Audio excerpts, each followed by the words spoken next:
Welcome, my dear students of class 8A and 8B to my history class. Today I am with the same lesson with few points for your better understanding. Name of the lesson is Introduction of Modern Education. Introduction of modern education. The British introduced a new system of education known as modern education. The British initially thought that Indians should be given priority to teach the children through the old and traditional system of education. But in course of time, the British realized that the system by which Indian children were being taught by the pundits, by the teachers in primary level, the system was wrong. Because almost all students did not give up the habit of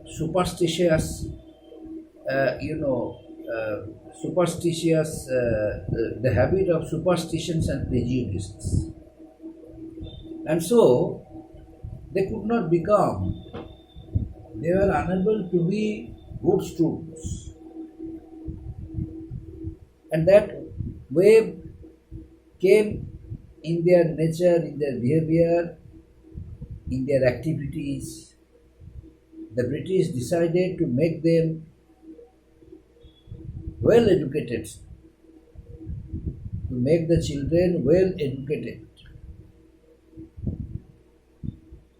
That's why they decided to introduce modern system of education. Under the concept of Lord Macaulay's Minutes, Sir Charles Wood, worked out a plan in the year 1854 for education of India, known as Wood's Education Dispatch. As per this plan,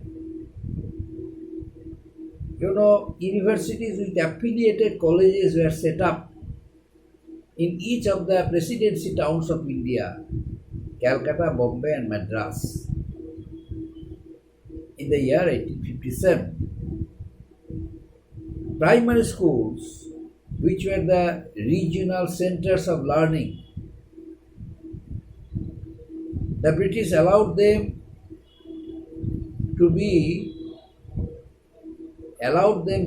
to be the medium, or regional languages to be the medium of instruction.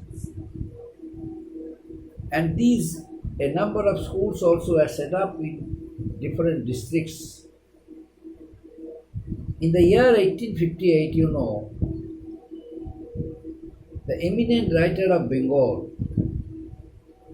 the famous educationist of Bengal, novelist of Bengal, who wrote many novels in Bengali as well as English,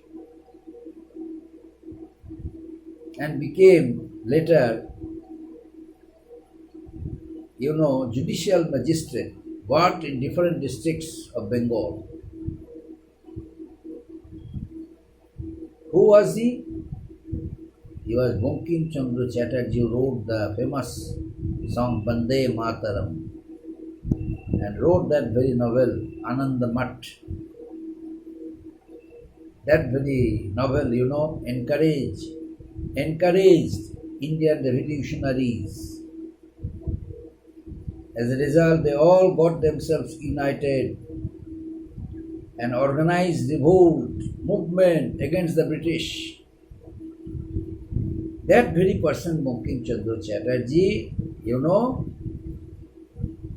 the famous Bengali writer, famous, novelist, famous deputy magistrate during that time, became one of the first two graduates of Calcutta University, one of the first two graduates of Calcutta University. During when the British introduced modern system of education. The British introduced women's education. Earlier, women were self-oriented. They had no curiosity. And some group of women had curiosity, thirst for knowledge. They wanted to be educated. The British realized it. And who realized it for the first time? It was Sir Drinkwater Bethune. Felt the necessity to provide women's education in India. As a result, the first Indian women's college was established in Calcutta. It is considered as the first women's college in India, which was founded in Calcutta. By whom? By Sir Drinkwater Bethune. Sir Drinkwater Bethune,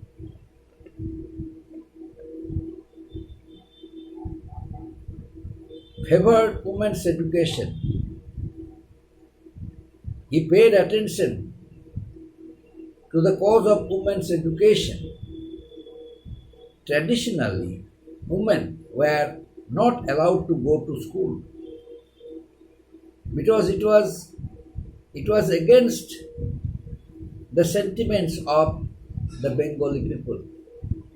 Therefore, to educate women and improve their status in society, a number of girls' college, girls' schools were opened by the British. And Indians like Ishwar Chandra Vidyasagar, Jyotiba Phule, they all set up a number of schools in their respective regions, respective provinces. And in course of time, Sir Drinkwater Bethune founded one women's college in Calcutta, which is considered as one of the first colleges for women in India. It was Kadambini Ganguly.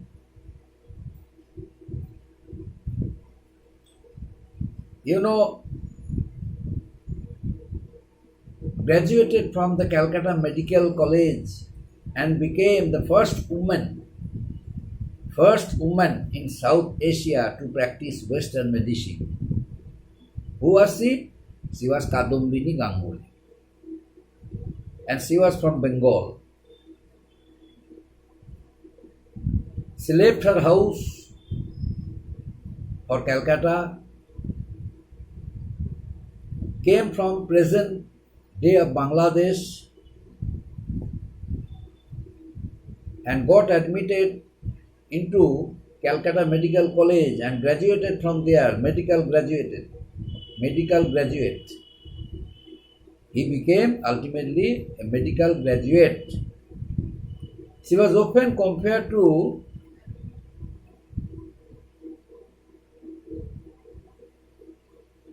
European woman because of her high thinking,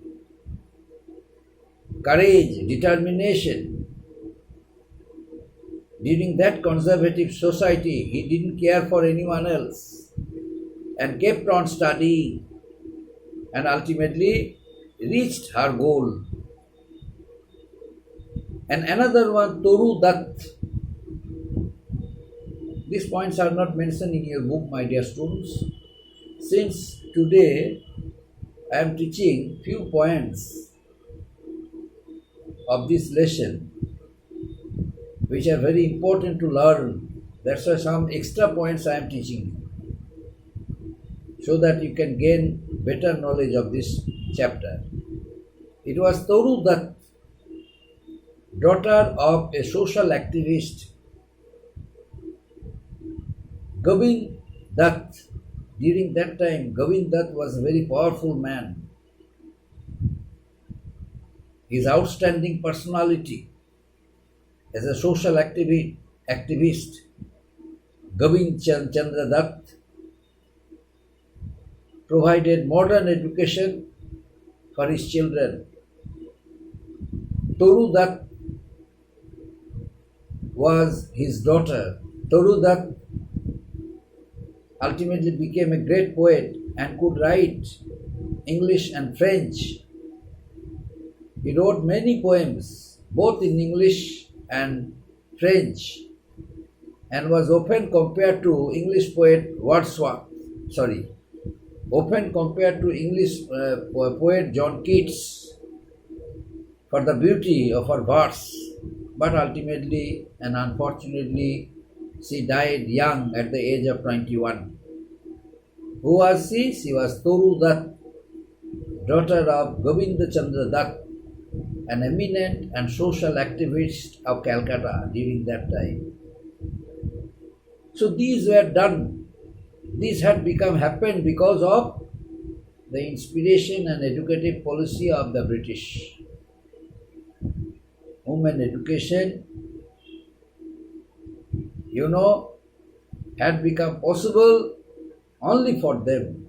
The other women also were inspired, encouraged by them, by Kadumbini Ganguly, the first medical graduate, not only in India but in Asia, the whole Asia, the first medical graduate, Kadumbini Ganguly, and another one, Toru Dutt, who was compared to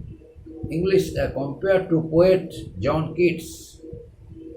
And as a poet, she became famous, but she died young, at the age of only 21.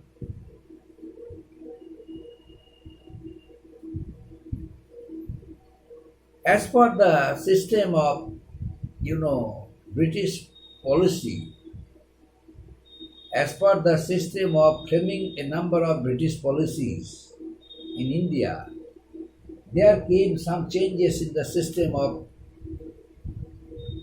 communication. The British needed to change. The British needed to have an introduction for the new railway line in India. Why? Because they wanted to capture the large market of India. They wanted to administer the whole country very smoothly from the center. That's why, they introduced a good transport system. Major cities, ports, and markets were therefore linked together by a network of roads and railways. Apart from trading, the British, saw its necessity from the administrative necessities that prompted the British government to build railways in India. And not only that, India enabled the government to rule the country more efficiently. The first railway line was started from Bombay to Thane in the year 1853. By the end of 1869, more than 6,400 kilometers of railways had been built in India, throughout India. The British also introduced the telegraph under Lord Dalhousie's policy.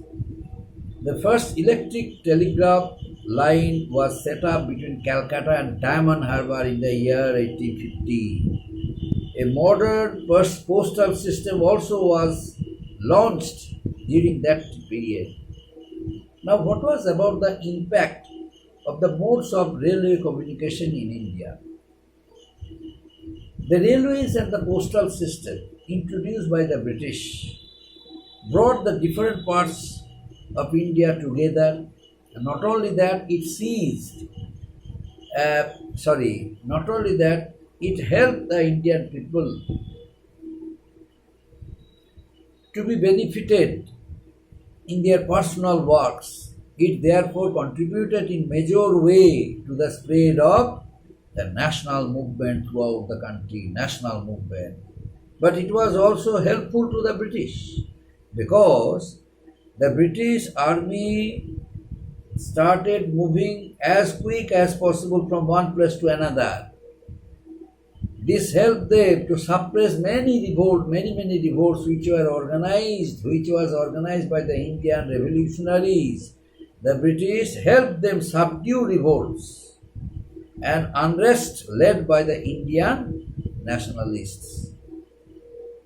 Only because of this reason,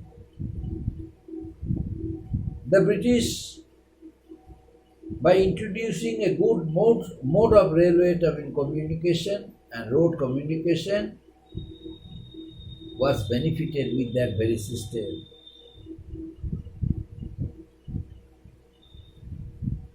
The British did not want to neglect Indian languages, and so they allowed to set up a number of primary schools in India. But in course of time they felt that the knowledge of English was very important to the children of India, because those students who were coming after having passed primary education and getting admitted into class 5 in high school, they could not prominently understand English, could not write properly, could not hear properly, could not show their talents in English. That's why the British realized that English education should be compulsory, should be made compulsory in India, so that children must gain the knowledge of English and can properly write it, can properly write and can properly communicate their thoughts through English or in English. And then the British ultimately introduced the modern system of education, the Western education, and that way encouraged, this helped Indian to be educated. And finally, the British was able to establish their acceptability in India, because a section of people appreciated the policy of the British, accepted them to be the leader of India, ruler of India, and ultimately what happened? Many zamindars became the followers of the British. They all became the patrons of the British. So the British constructed a number of constructions in Bengal, in Calcutta. The General Post Office in Calcutta was established in the year 1883. As I mentioned earlier, the first railway line was set up between Bombay and Thane in the year 1853. Railway lines, postal system also were established throughout India. It was due to the effort of Lord Dalhousie, postal system was introduced, and more than 6,400 kilometers, railways had been built throughout the country. So these were the achievements of the British. They, introduced for the people of India and for the conveniences of their administration of British.